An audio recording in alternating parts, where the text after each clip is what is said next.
उससे related questions भी देखे थे। तो अब एक्सरसाइज के क्वेश्चंस देख लेते हैं। फर्स्ट क्वेश्चन देखो, फर्स्ट क्वेश्चन बहुत इजी है। Calculate the molar mass of, ये फर्स्ट क्वेश्चन है ना। तो मोलर मास निकालना तो आसान है, आपको सिर्फ एटॉमिक मासेस को ऐड करना है सबके। तो पहला क्या बोला, वाटर, वाटर का तो अपन कितने बार निकाल चुके हैं, 18। और कार्बन डाइऑक्साइड का 44 एंड मीथेन का 12 + 4 16। हो रहा है फर्स्ट क्वेश्चन। बस यूनिट का ध्यान रखना, मोलर मास पूछा है तो यूनिट क्या रहेगी, ग्राम पर मोल। वो मॉलिक्यूलर मास की यूनिट होती है ना। देखो, एटॉमिक मास की यूनिट एएमयू है ना। एटॉमिक मास की यूनिट होती है एएमयू। मॉलिक्यूलर मास की यूनिट भी होती है एएमयू। बट जब इसी एटॉमिक मास को अपन ग्राम एटॉमिक मास लिखते हैं या इसी को अपन मोलर मास बोलते हैं, तो यूनिट हो जाती है ग्राम पर मोल। ग्राम पर मोल, ठीक है। हेडिंग मॉलिक्यूलर मास लिखा है क्या, ये तो मोलर मास लिखा है। पुरानी बुक होगी, हाँ पुरानी बुक होगी। थोड़ी सी लेटेस्ट वाले में उसको मोलर मास करेक्ट कर दिया है, ठीक है। करेक्ट कर लो उसको आप भी, कट करके मोलर मास है वो, ठीक है। चलो सेकंड करो, सेकंड क्वेश्चन। ये लास्ट क्लास में मैंने आपको टॉपिक पढ़ाया था परसेंटेज कॉम्पोजिशन, याद है। परसेंटेज कॉम्पोजिशन निकालना, अलग अलग एलिमेंट का आप निकाल सकते हो। इसका बोला है देखो क्वेश्चन में, सोडियम सल्फेट का। सोडियम सल्फेट में आपको सोडियम, सल्फर और ऑक्सीजन का क्या निकालना है, अलग अलग परसेंटेज। तो सोडियम सल्फेट का पहले आप क्या निकालोगे, मॉलिक्यूलर मास। कितना हो जाएगा, 2 × 23 प्लस 1 × 32 प्लस 4 × 16, होगा ऐसा।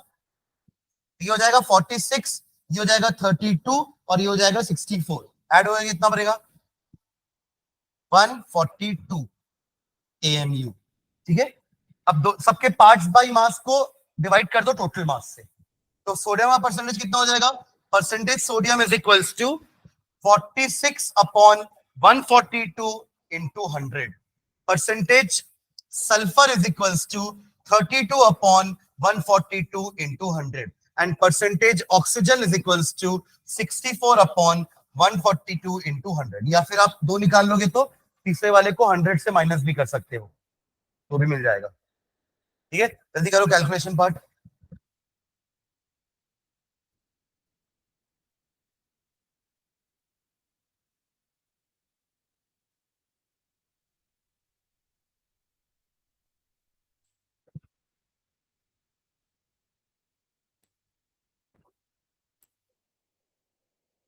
क्वेश्चन देखते देखते और भी कुछ कंसेप्ट रहेगा तो मैं रिवाइज करवा दूंगा, जिनकी क्लास पहले की छुट्टी है तो कुछ टॉपिक्स रिवाइज हो जाएंगे। जैसे अगला क्वेश्चन एम्पेरिकल फॉर्मूला है तो अपन उसको बना लेंगे, तो एक बार एम्पेरिकल फॉर्मूला रिवाइज हो जाएगा। पहले ये निकालो पर तीनों का परसेंटेज।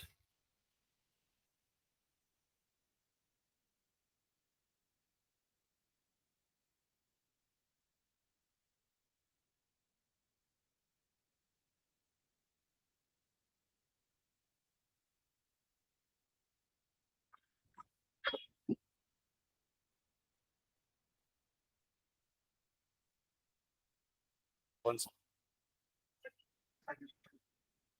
32.39 एग्जैक्ट बोलूं तो 32.39। तो कैलकुलेटर रख दे, आ रही है ना, देख दूंगा तेरा फोन में।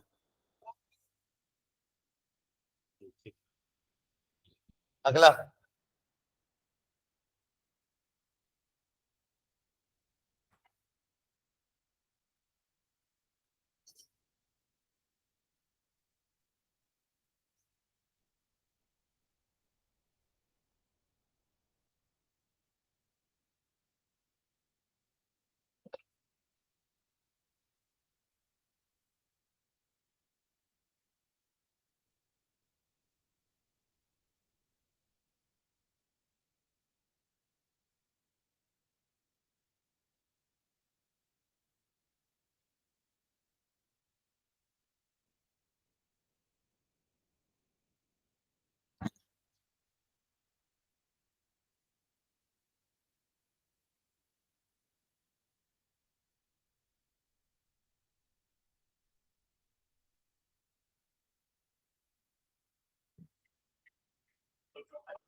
22.54%। ठीक, तो लास्ट वाला तो अब 100 माइनस करके भी निकाल सकते हो, या ये मेथड, या 100 माइनस 32.39 माइनस 22.54।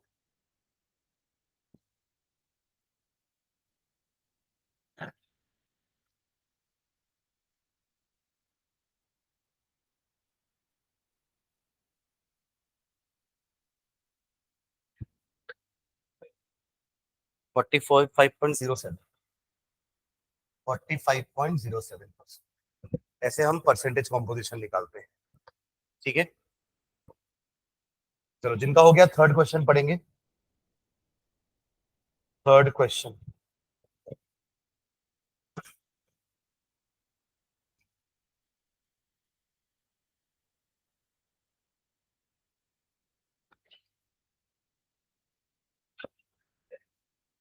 एम्पेरिकल फॉर्मूला होता क्या है, जिन्होंने अटेंड किया उनको पता है, जिन्होंने नहीं किया है एक बार ध्यान देंगे। जैसे मैंने कुछ एग्जांपल बताए थे कि H2O2 का एम्पेरिकल फॉर्मूला HO होता है, जैसे नाम है इसका हाइड्रोजन पेरोक्साइड, मॉलिक्यूलर फॉर्मूला है H2O2, एम्पेरिकल फॉर्मूला मिल गया अपन को HO, डिवाइड बाय 2 करके निकाला हमने।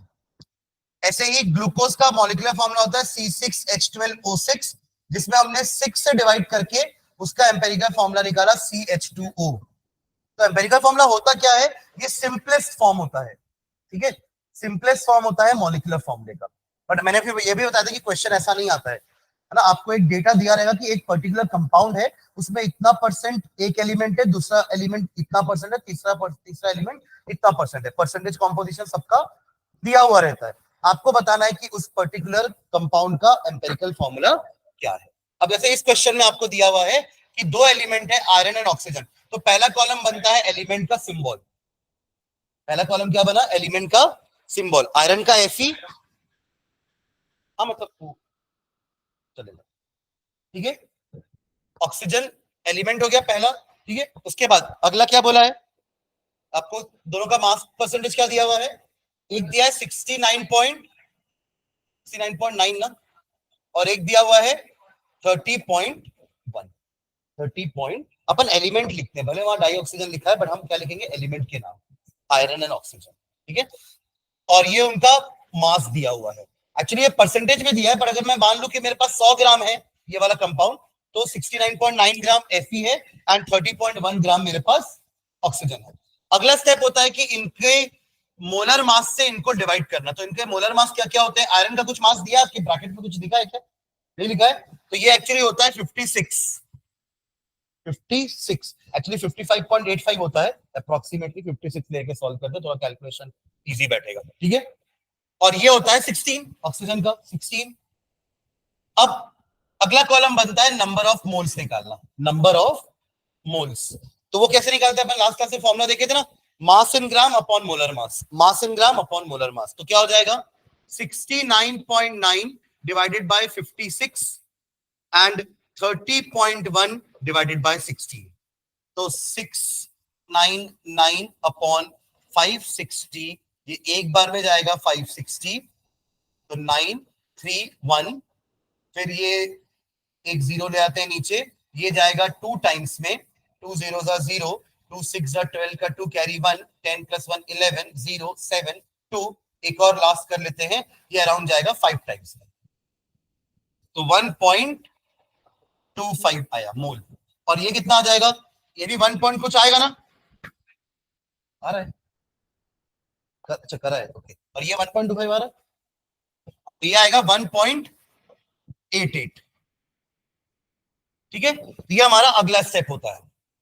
हाँ, ये तो मैं होमवर्क दिया था ना आप लोगों को। ठीक है, अगला अगला स्टेप अपन करते हैं सिंपलेस्ट रेशियो में कन्वर्ट करना। सिंपलेस्ट रेशियो, उसके लिए क्या करते हैं, ध्यान देंगे, इन दोनों नंबर में जो सबसे छोटा है उससे हम दोनों को डिवाइड करेंगे, जो कि क्या है 1.25।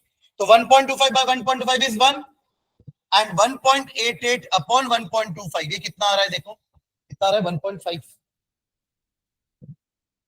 3/2, 2/3 का 3/2 1.5 होता है ना।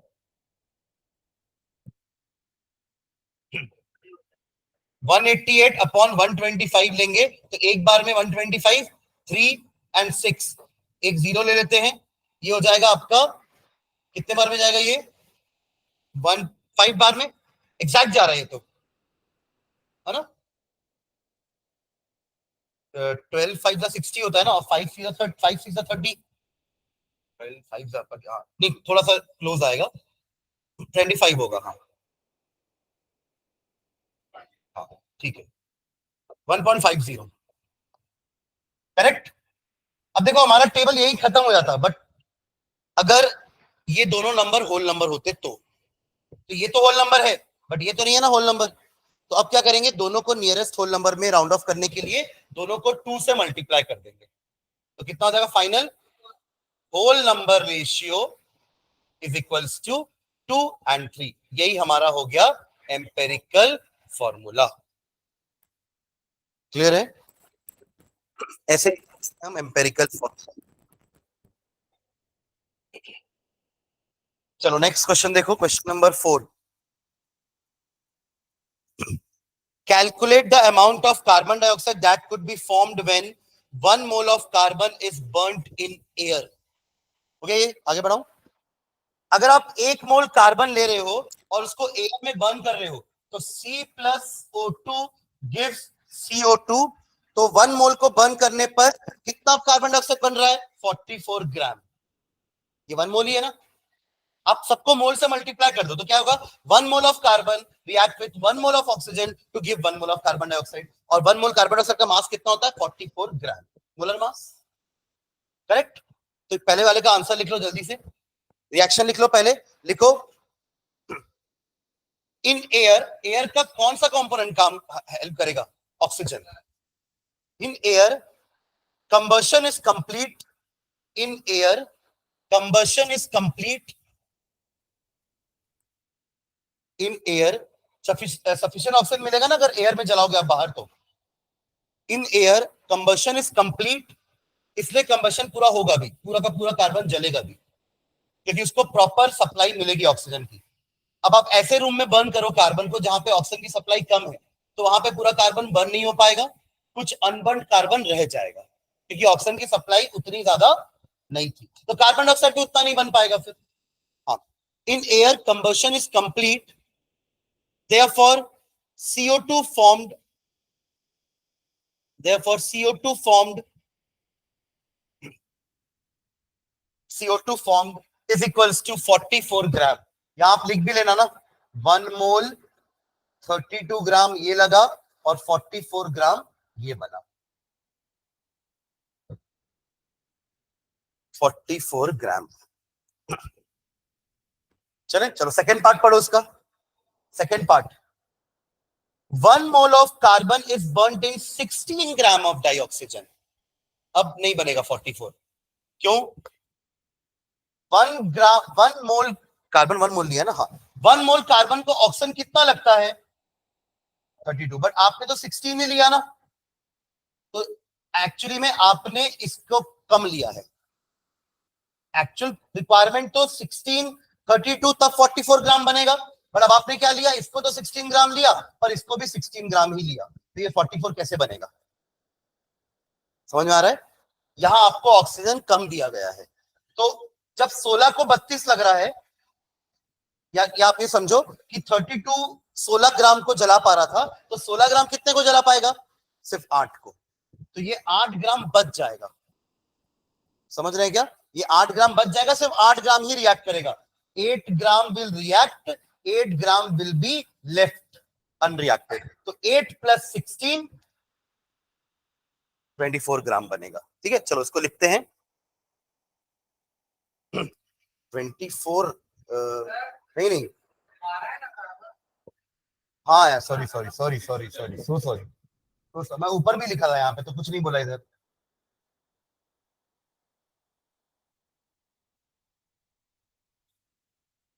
हाँ 8 वो 6 हो जाएगा, तो 6 और 16 22, 6 ग्राम रिएक्ट करेगा, 6 ग्राम लेफ्ट, तो 6 + 16 इज 22 ग्राम, ऐसे भी समझ सकते हो, देखो 32 ग्राम 44 ग्राम बनाता है, तो 16 ग्राम कितना बनाएगा? आधा। 44 का आधा 22, वैसे भी निकाल सकते। ठीक है, चलो थर्ड पढ़ो। थर्ड आप लोग बताएंगे मुझे, थर्ड क्या बोल रहा है? अगेन अब 2 मोल कार्बन ले रहे हैं। कार्बन कितना है? 2 मोल। रिएक्शन तो हर बार देखो सेम रहेगा ना, रिएक्शन चेंज मत कर देना। 2 मोल कार्बन लिया आपने, यानी कि कितना ग्राम कार्बन? कार्बन कार्बन 24, तो समझ में आ रहा है कि नहीं? 24 ग्राम कार्बन। ओके, ऑक्सीजन कितना दिया है? ऑक्सीजन अभी भी 16 ग्राम ही है, तो ऐसे नहीं इन दोनों को ऐड करके ला दिए, हाँ नहीं ना। 24 के लिए आपको कितना चाहिए? 12 के लिए 32 चाहिए, तो 24 के लिए तो 64 चाहिए, और 64 तो है ही नहीं, इनफैक्ट 64 का 1/4 दिया हुआ है बस। तो 16 ग्राम अगेन 22 ही बना पाएगा। समझ रहे हैं क्या? क्योंकि 16 ग्राम 22 ही बना सकता है, उसके बाद तो ऑक्सीजन खत्म हो जाएगा ना क्या? हाँ, तो आप इसको लिखोगे कैसे? देखो इसको ऐसे लिखना, 32 gram oxygen gives 44 gram carbon dioxide, therefore 16 gram oxygen will give 44 upon 32 into 16, that will be 22 gram CO। समझे क्या? इसको बोलते हैं stoichiometry. Stoichiometry is the branch of chemistry which deals with the quantitative relationship between reactant and product। कितना reactant लिए तो कितना product बना, कोफिशिएंट्स के बारे में बात करता है। ये जो सामने अपन लिखते हैं उनको क्या बोलते हैं? Stoichiometric coefficient. जो अपन बैलेंसिंग करने के लिए नंबर्स लगाते हैं ना आगे, they are known as stoichiometric coefficients. चलो आगे बढ़ते हैं। ओके, ये थोड़ा मोलारिटी का क्वेश्चन आया है, पढ़ो question number 5। Calculate the mass of, नहीं रहा book, calculate the mass of sodium acetate required to make 500 ml of 0.375 molar aqueous solution. Molar mass of sodium acetate is 82.0245। ये लेना है मोलर मास, अपने से नहीं निकालना, CH3COONA का ऐड करके, वो अप्रोक्सीमेट वाला नहीं, वो एग्जैक्ट मास लिया, इसलिए पॉइंट में आ रहा है आपका मास। वरना हम जैसे अप्रोक्सीमेट कर देते हैं ना, H का अपन 1.008 नहीं लेते, हम अपने कैलकुलेशन पर्पस के लिए 1 ही ले लेते हैं। In the same way carbon का भी 12.004 ऐसा कुछ होता है, 12.001 होता है, बट हम अप्रोक्सीमेटली इसको 12 ले लेते हैं। बट यहाँ पे जो मास लेने बोला है आपको वही लेना है। ठीक है, क्या बनाने बोला है? मतलब बन क्या रहा है अपना? अपने को मोलारिटी चाहिए 0.375, ठीक है ना, मोलर सॉल्यूशन, यानी कि वो 0.375 क्या दी हुई है उसकी मोलारिटी। कल आपको याद है अपन ने क्या लिया था? 3m को कंसिडर कर लिए थे कि 3 मोल is dissolved in 1 liter of solution। याद है? जब भी ऐसा कुछ लिखा रहेगा ना, यही कंसिडर करना। तो अब वहां पे मोलारिटी कितनी दी हुई है? 0.375। तो इसका मीनिंग क्या हो जाएगा कि 0.375 mole is dissolve in 1 litre. ठीक है, इसको लिखो, चलो लिखते हैं। 0.375 m, capital M, 0.375 capital M, capital M मतलब molarity. aqueous solution means that aqueous solution means that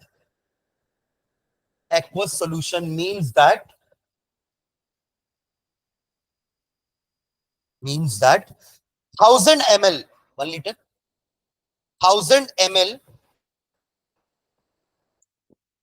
of the solution contain 1000 ml of the solution contain sodium acetate is equals to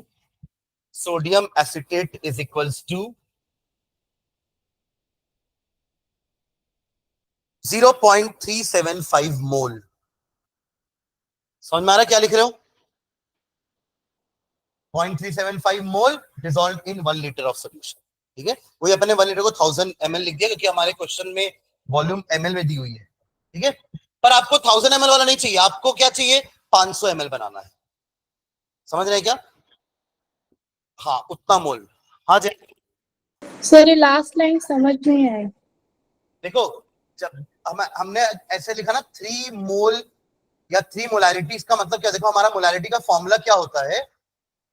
molarity is equals to number of moles of solute upon volume of solution in liters। अगर किसी की molarity 0.375 है, इसका meaning क्या है कि number of moles 0.375 ले लेते हैं सोल्यूट का, और नीचे वॉल्यूम ऑफ सॉल्यूशन 1 लीटर ले लेते हैं, तभी आंसर आएगा 0.375 मोल पर लीटर या मोलारिटी मोलार मोलार। ठीक है, तो अब क्वेश्चन में 0.375 मोलार सॉल्यूशन बनाना है, पर कितना एमएल चाहिए? 500 एमएल। 500 एमएल चाहिए, पर उसकी मोलारिटी कितनी होनी चाहिए? 0.375 उसकी मोलारिटी होनी चाहिए, राइट, मोल पर लीटर। तो हमने क्या किया कि पहले 0.375 को मान लिया कि ये 0.375 मोल सोल्यूट 1 लीटर सॉल्यूशन में बना हुआ है, वही तो उसका मीनिंग हुआ। ठीक है, समझ में आया क्या जयती? Yes sir. तो अपने को तो बस 500 एमएल चाहिए, तो ये 1000 एमएल में 0.375 मोल डाला हुआ है सोडियम एसीटेट, तो 500 एमएल के लिए आधा कर दो, तो नीचे लाइन में लिखेंगे therefore 500 ml। हाँ पर वो स्टेप तो लिखो। अच्छा लिख लिया क्या? ठीक है, therefore 500 ml, therefore 500 ml of the solution should contain,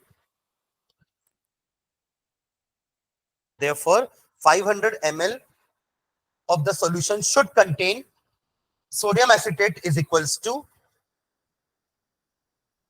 0. अच्छा डिवाइड कर दिया ना, is equals to 0.375 divided by 2 mole, divided by 2 mole। ठीक है, बट हमसे ना मास पूछा है, आप क्वेश्चन पढ़ो अच्छे से, क्या बोला है? कैलकुलेट द मास, मोल नहीं। मोल तो हमने निकाल लिया, इतना मोल डालोगे तब काम बन जाएगा हमारा, जो हम चाह रहे हैं वैसा बन जाएगा सोल्यूशन। ठीक है, तो उसको मास में कन्वर्ट कर देते हैं। मोल को मास में कैसे कन्वर्ट करोगे? उसके मोलर मास से मल्टीप्लाई करके। देखो number of moles is equals to mass in gram upon molar mass होता है ना, तो ये तो आपको पता है, उसका 82 पॉइंट समथिंग दिया हुआ है। नंबर ऑफ मोल आपने निकाल लिया कि इसका इतना मोल लगेगा, तो आपका मास आ जाएगा उसका। This is converting mole into mass. और हम इस टेबल पे क्या कर रहे थे? मास को मोल में कन्वर्ट कर रहे थे। Mass given mass, molar mass, mole. Formula समझ गए ना? n is equals to given mass upon molar mass. तो स्मॉल m गिवन मास निकालने के लिए n इंटू m करना पड़ेगा। तो कितना मोल है हमारे पास? 0.37/2, 0.375/2 इंटू कितना दिया? 82.0245। इतना आपका मास आ जाएगा, इतना ग्राम।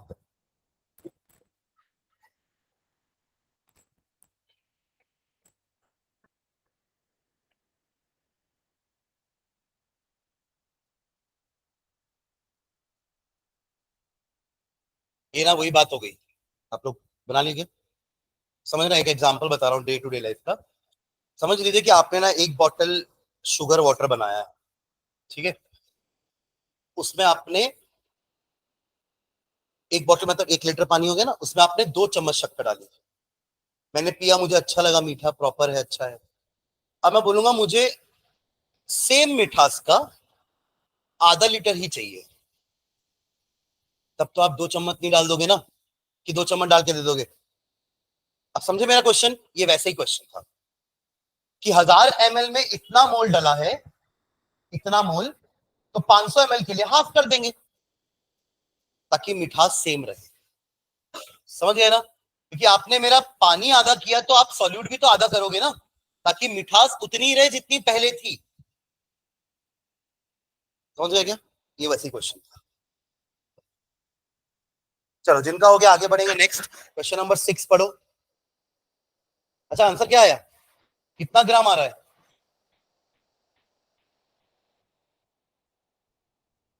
करना भाई, ये 2 से कैंसिल कर दो और फाइनल मल्टीप्लाई कर दो। 41.0122 इंटू 0.375।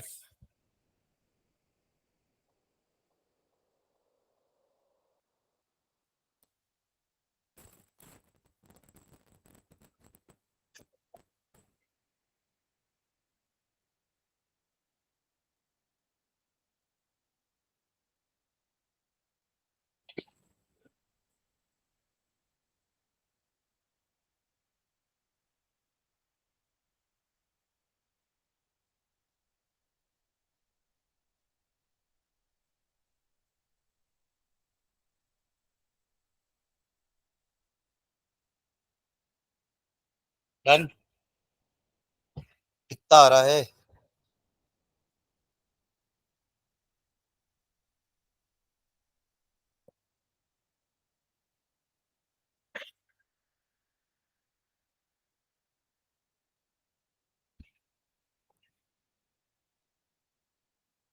चाय भी तो हम ऐसे ही बनाना सीखते हैं ना, मैगी भी ऐसे ही बनाना सीखते हैं, नहीं? कि अगर आपको हर बार आपको अगर 1 कप बनाने आता है, तो अगर आपको सेम ऐसे ही 5 कप बनाने बोलेगा, तो आप क्या करोगे? थोड़ी शक्कर उस हिसाब से बढ़ा दोगे ना।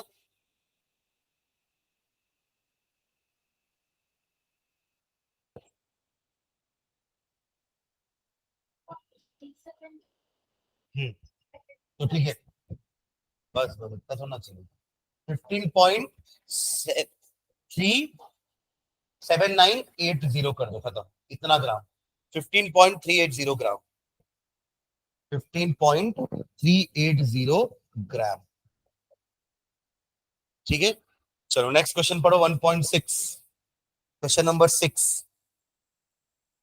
Calculate the concentration of nitric acid in moles per liter in a sample which has a density 1.41 gram per ml and mass percentage of nitric acid in it being 69%।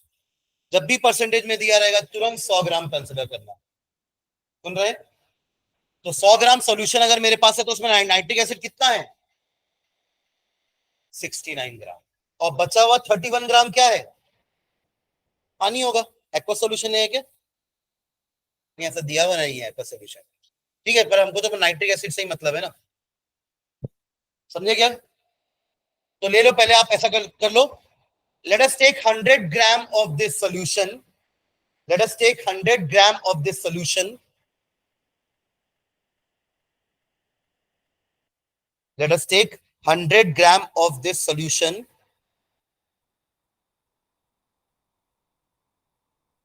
नीचे लाइन में mass of nitric acid is equals to 69 gram, mass of nitric acid is equals to 69 gram। हमको इसकी molarity निकालनी है ना। Molarity के फॉर्मूले में हमें ऊपर क्या चाहिए? Number of moles. ये तो मास है, तो पहले इसको मोल में कन्वर्ट करें, उसके लिए नाइट्रिक एसिड का आपको मोलर मास निकालना पड़ेगा। निकालिए, निकालो molar mass of nitric acid, जल्दी निकालो, कैलकुलेट करो। एम का 14 होता है, ओ का 16 और एच का 1, 63 ग्राम पर मोल। निकालो, पर आप लोग पूरा कैलकुलेट करो। Molar mass of nitric acid is equals to, add कर दो, एच का 1, नाइट्रोजन का 14 और ऑक्सीजन का 3 मिलाकर के 48, ऐड होगा कितना आएगा? 63। अब निकाल दो नंबर ऑफ मोल्स। क्या भाई क्या करेंगे? 69 बाय 63 की 63 बाय 69?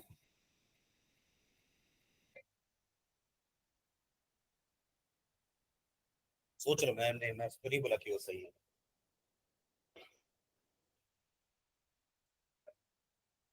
कैसे भाई क्या होता है मोल? मोल का फॉर्मूला जल्दी बता रही है। हाँ, मोल में कन्वर्ट कर रहा है ना, तो हाँ, small M capital M molar mass होता है, गिवन मास होता है स्मॉल एम। तो अभी कितना दिया हुआ है मास? 69। मोलर मास कितना निकाला आपने? 63। दोनों को डिवाइड करो, 69 by 63, given mass by molar mass. समझ गएगा? Given mass by molar mass. 69 by 63 कितना आएगा? 1 पॉइंट समथिंग आएगा।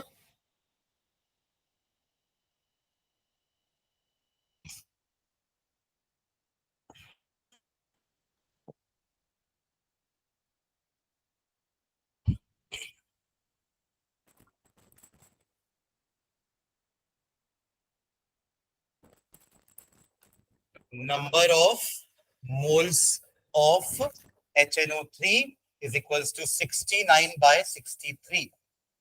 कितना बोल रहे हो?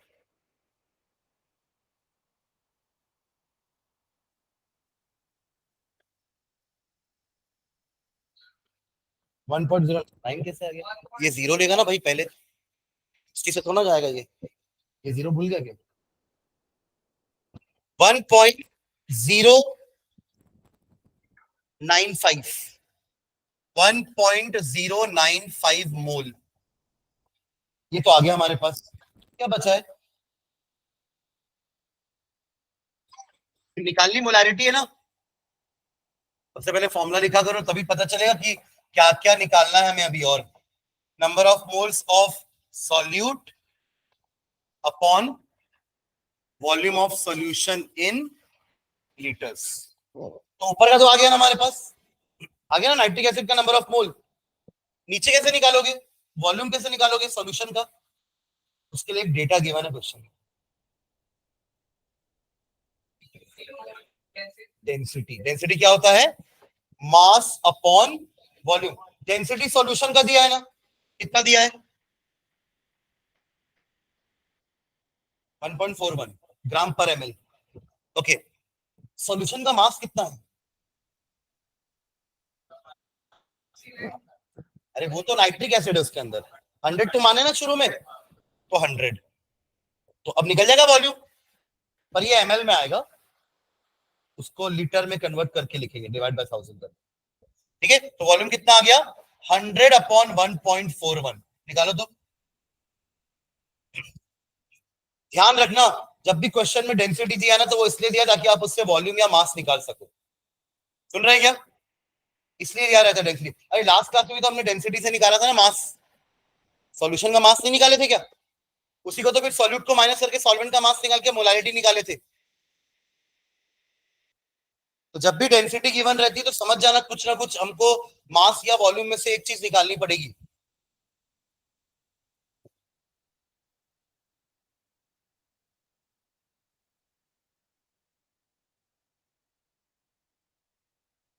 इसको आप 10,000 को डिवाइड कर सकते हो 141 से, ये शायद 7 टाइम्स में जाएगा, 7 वन का 7, 7 फोर 28 का 8 कैरी 2, और ये 987 है ना।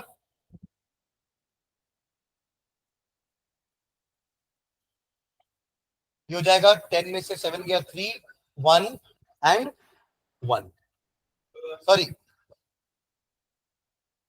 ठीक है, ये नीचे रहता है 0, ये तो वाला 0 टाइम्स में पॉइंट, फिर एक 0 लगाते हैं, अब जाएगा ये कितने बार में, अराउंड 8 7, 8 की 9, 9 ना,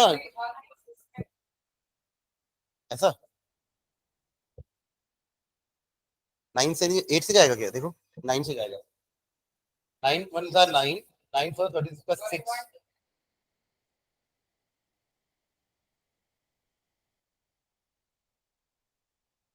ठीक है, एक और डिजिट ले लेते हैं बस लास्ट, ये 2 बार में जाएगा, बस खत्म। 70.92 ml, 70.92 ml, हाँ लीटर, बस अब डाल दो फॉर्मूले में, तो मोलारिटी निकल जाएगी, कितना आया था नंबर ऑफ मोल्स हमारा 1.095 डिवाइडेड बाय 0.07092, बस डिवाइड कर दो दोनों को।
आया क्या? 15.44 मोल। आंसर है 15.44 मोल। मोल नहीं, मोलैरिटी। या आप इसको मोल पर लीटर भी लिखोगे तो सही है ना। चलिए क्वेश्चन नंबर 7 पढ़ो। Question number 7, how much copper can be obtained from 100 gram of copper sulphate? Atomic mass दिया है कॉपर का, 63.5 होता है। ठीक है, क्वेश्चन क्या है कि अगर आपके पास 100 ग्राम कॉपर सल्फेट है तो उसके अंदर कॉपर कितना है, ये पूछ रहा है। पहले मोलर मास निकालो जल्दी से कॉपर सल्फेट का, 63.5 लेके निकालो मोलर मास,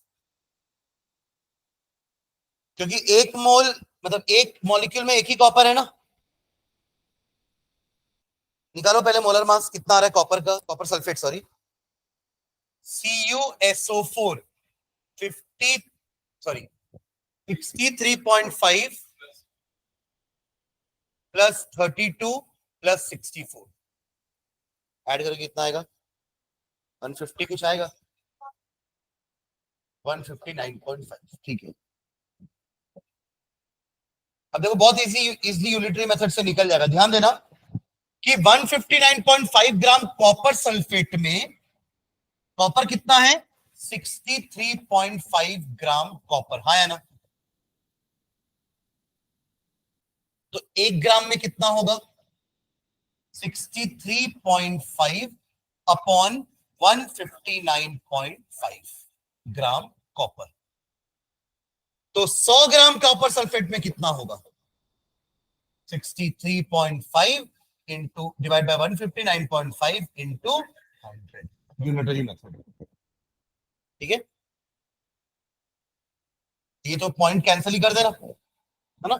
तो क्या बचा फाइनली, 63500 डिवाइडेड बाय 1595। कुछ 5 से कैंसिल कर पा रहे हो तो कैंसिल कर लो पहले, 319 टाइम्स में, और ये 12700 टाइम्स में। बस अभी इसके बाद तो डिवाइड करना ही पड़ेगा, 12700 अपॉन 319। 3 का टेबल चलाओ थोड़ा, 3 4 12, नहीं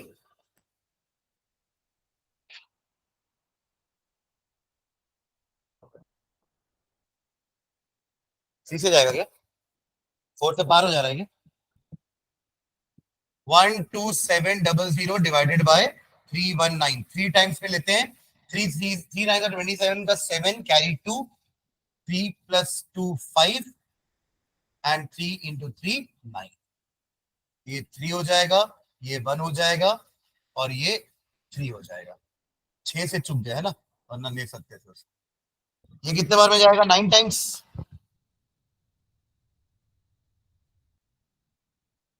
हाँ, 9 9 9 9 81 का 1 कैरी 8, 9 प्लस 8 17 का 7 कैरी 1, 9 27 प्लस 1 28, 9 5 2, एक जीरो लगा के ये 8 टाइम्स में जाएगा। 8 9 72 का 2 कैरी 7, 8 प्लस 7 15 का 5 कैरी 1, 25।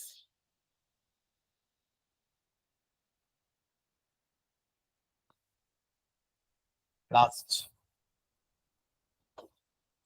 39.81, इतना ग्राम कॉपर है उसमें 100 ग्राम में, समझे क्या। तो पहले मोलर मास निकाले, मोलर मास से हमको साफ पता चल गया कि इतने सारे कॉपर सल्फेट में कॉपर इतना है, तो 100 ग्राम में निकाल लेंगे।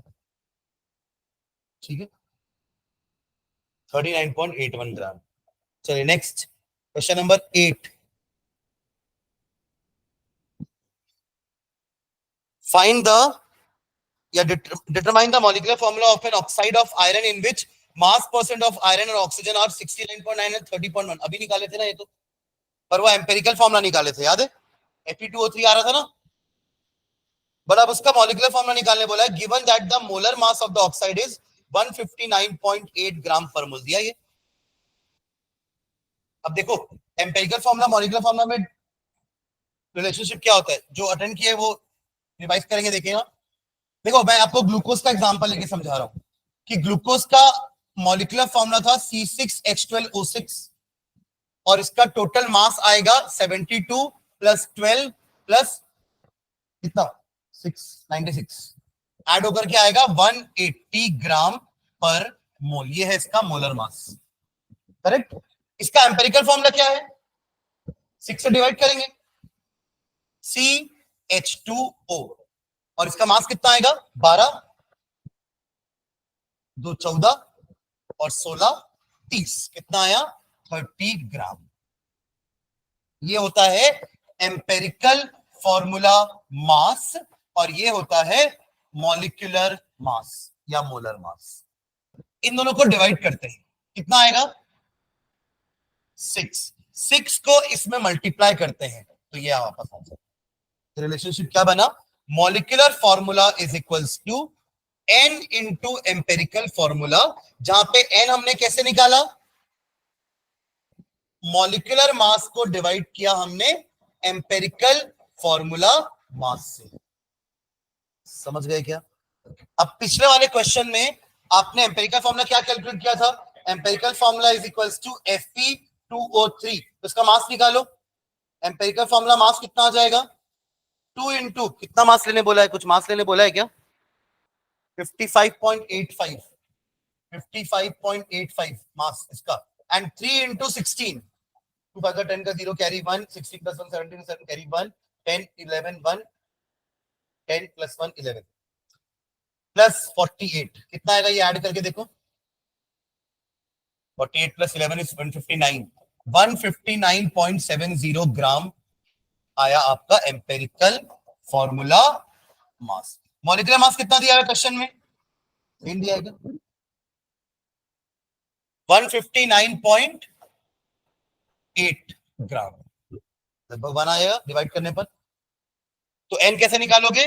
Molecular mass upon empirical formula mass, which is कितना हो जाएगा? ये 1 ही आएगा.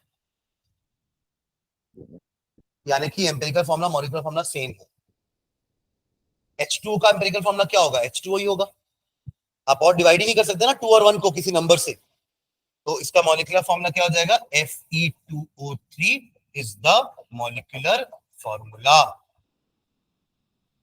समझ गए क्या? तो ये वो पार्ट था जो जिसका छूटा था, ये वाला पार्ट.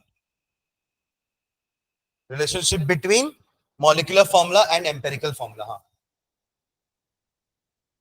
हाँ तो याद करना पड़ेगा ना 56. आप 56 लेके भी सॉल्व कर सकते हैं. तो 56 लेके सॉल्व करते तो शायद ये जो 0.70 आ रहा है ना, मतलब ये जो वो शायद 0.80 हो जाता. वो एग्जैक्टली आया था 0.8. नहीं समझे क्या बोला मैं? 56 इंटू 2 कितना आएगा? अच्छा 112 प्लस 48 160 आ जाता. ठीक है, तब भी थोड़ा सा एक्स्ट्रा ही रहता. अभी कम है, उस समय थोड़ा ज्यादा हो जाता. ठीक है, चलो नेक्स्ट क्वेश्चन नंबर 9 पढ़ो. Question number 9. The atomic mass of chlorine, calculate the average atomic mass of chlorine using following data.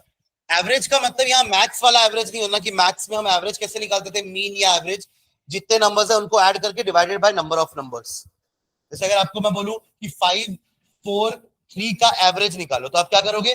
तीनों को ऐड कर दोगे और डिवाइडेड बाय 3 कर दोगे. ये मैथ्स वाला मीन होता है, ये एवरेज होता है. 5 + 4 9, 9 + 3 12, 12/3 4. ये आपका एवरेज हुआ. बट केमिस्ट्री में जब हम एवरेज एटॉमिक मास की बात करते हैं तो दोनों एटॉमिक मास को ऐड करके डिवाइड बाय 2 नहीं करते, उनके एबेंडेंसी के हिसाब से निकालते हैं. किसके हिसाब से निकालते हैं?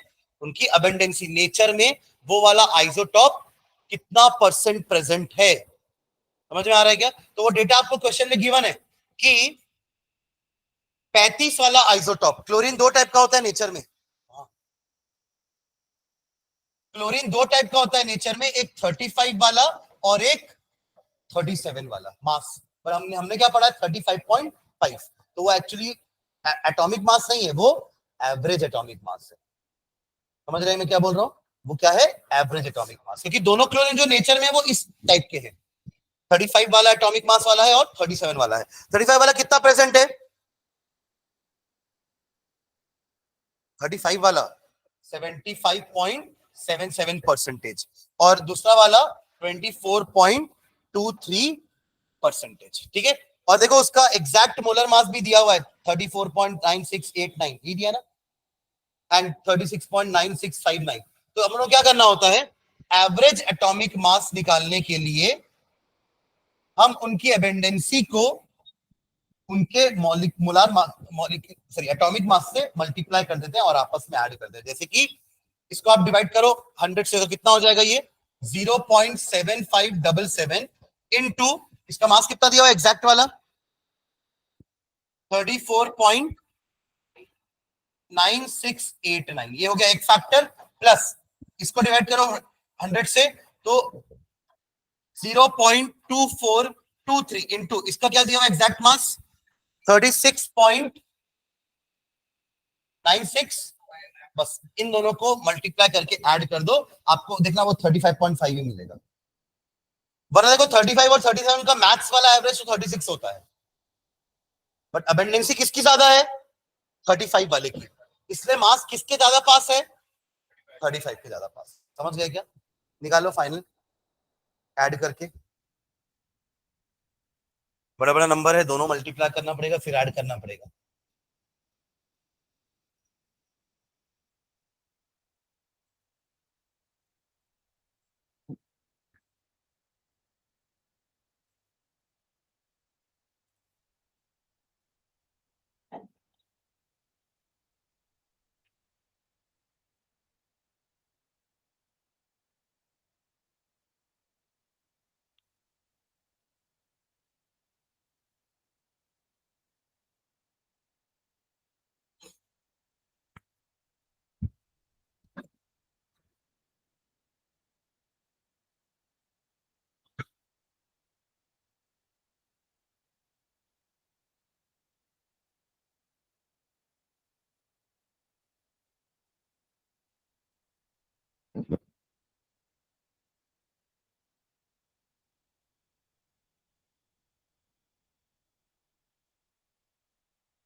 आ रहा है क्या?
Oh, you're right.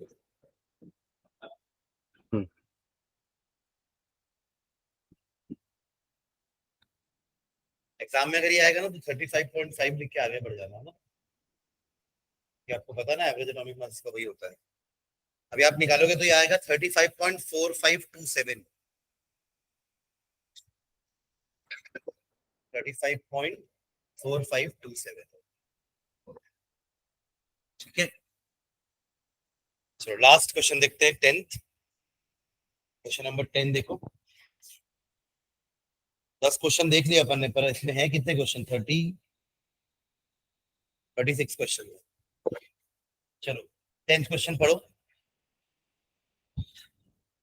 In 3 moles of ethane, ethane क्या होता है? C2H6, ये होता है इथेन। इथ मतलब 2 कार्बन, इथ मतलब क्या हो गया? 2 कार्बन, और एन मतलब इथेन ना, तो इथेन में इथ मतलब हो गया 2 कार्बन, और एन मतलब हो गया उन दोनों के बीच में सिंगल बॉन्ड। अब 6 हाइड्रोजन को ऐसे बैठा दो, एक इधर एक इधर एक इधर एक इधर एक इधर एक इधर, हो गया 6 हाइड्रोजन, इसको बोलते हैं इथेन। करेक्ट। अब क्या बोला क्वेश्चन में कि इन 3 मोल्स ऑफ इथेन कैलकुलेट, पहला क्या कैलकुलेट करना है आपको? Number of moles of carbon atoms.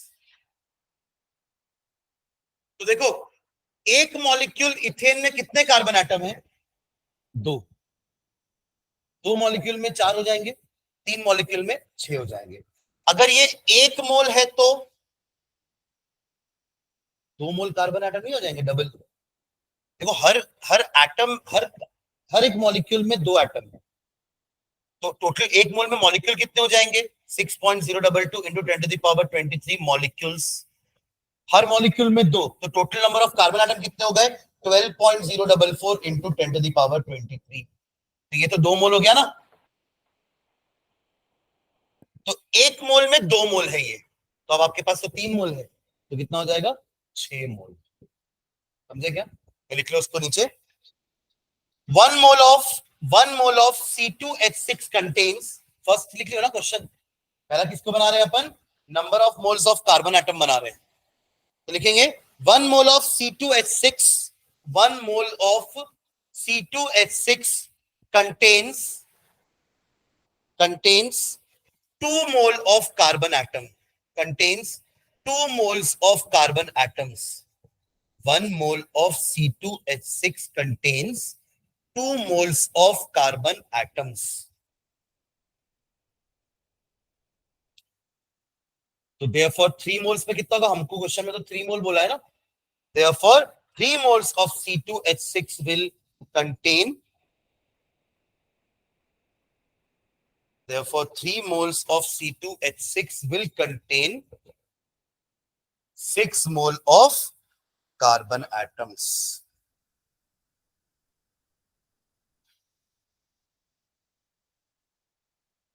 ठीक है, चलो इसका सेकंड आप लोग बताओगे क्या मुझे? सेकंड क्या निकालना है?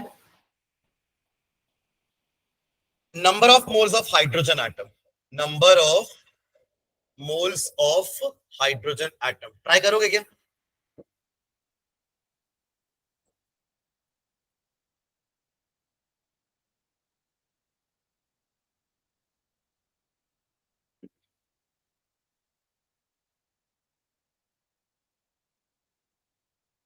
जो मन में आ रहा है बता दो। चलो उसने बता दिया 36, और किसके मन में कुछ चल रहा है तो बता दो।